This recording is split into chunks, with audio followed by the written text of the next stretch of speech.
So if you just got here,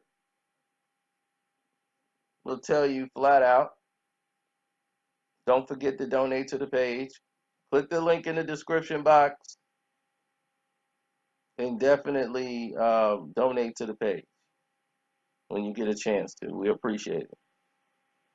Or you can hit me up on the Cash App. I'm Carcino on the Cash App. Appreciate it. Now, most of you didn't realize that the New York Knickerbockers had every opportunity to be dominant. Every.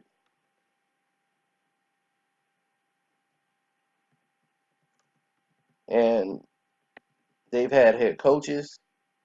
They brought in Phil Jackson. They've done all these things. But there were key trades that could have been made.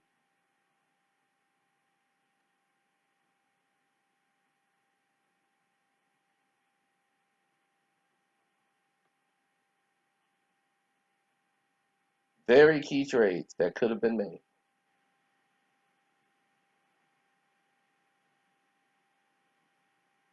And none bigger to me than Patrick Ewing for Shaquille O'Neal.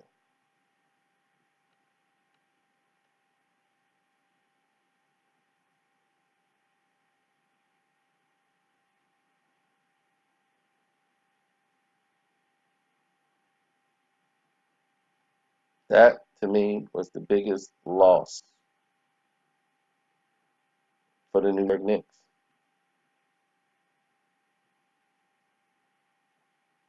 I mean, that would have been heavyweight at that time. Think about it. You got a young Shaq who's upset. All right? He's upset. Shaq was unhappy. He wanted out. They were fighting going on going into the playoffs with Shaquille O'Neal and Penny Hardaway. They play the Chicago Bulls. They get swept. Shaq just picks up and leaves. He was already gone. At this time, the Los Angeles Lakers was doing the deal. He wanted that $100 million. So it was all about the money. All the Knicks had the money. All they had to do was trade Patrick Ewing. They could have done a trade, a sign and trade. Let's sign him, trade him, pay Shaquille O'Neal the money he's looking for. He was just looking for more money than Alonzo Mourning. Alonzo Mourning just got, wow,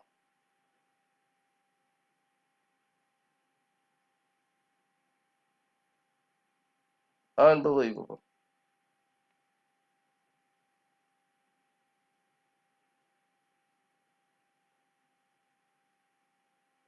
Unbelievable. You could have had Patrick Ewing because Don Nelson has a lot of connections in Orlando with the coaching staff over there at the time, and Brian called and talked to Don Nelson, and he's like, "This team's about to implode. I'm just trying to hold it together before their big explosion." He's like, dealing with these two young guys, they're not ready. They're not ready for nothing like this. So Brian Hill is like losing his mind because he's trying to coach this team and keep it all together. But you got the Knicks who were Don Nelson. He knew then, like, I'm not gonna make it. He was only the Knicks coach for 1 year. He was there from 95 to 96 and was fired immediately and was placed by his assistant, which was Jeff Van Gundy. He brought in Jeff Van Gundy and they replaced him with Jeff immediately. And this is how Jeff got the job. And he inherited the problem that ended up being the Patrick Ewing problem. And Patrick Ewing, he casts a big stick with James Dolan, the Knicks. What Pat wants, Pat gets. It's Ewing. You know, you don't just turn your back on Patrick Ewing. That's how Dolan was. He was not. He's going to stick with his guns. We didn't need Shaq, so he wasn't thinking we got to get younger. Got to get younger. He was nope. We just got to get players around Pat. Pat is the guy. Pat was not the guy from 84, 86, 87. Patrick Ewing knees have taken a beating. And in 80 and 95 in the playoffs, he just couldn't, he didn't have any rise no more. It was not the same. And in 96, things was just going to get worse at this point on in his career. Things are not going to get better. So you need to try to get Shaquille O'Neal while that opportunity is there. They fired Don Nelson because of it. Who does that?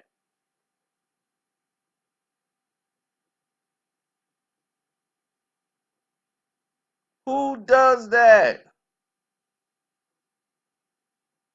Mm-mm-mm. That makes no doggone sense to me.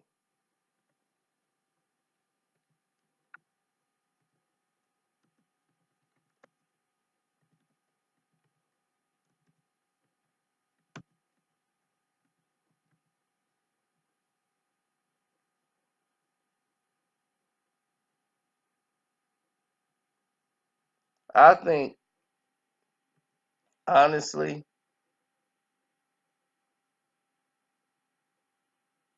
that would have been a great trade for the team. It wasn't going to cost them a lot.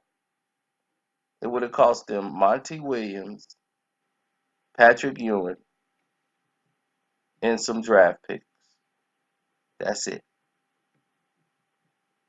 Patrick Ewing, Monty Williams, and some draft picks. How hard is that? Anyway, your boy Carcino, I'm saying thank you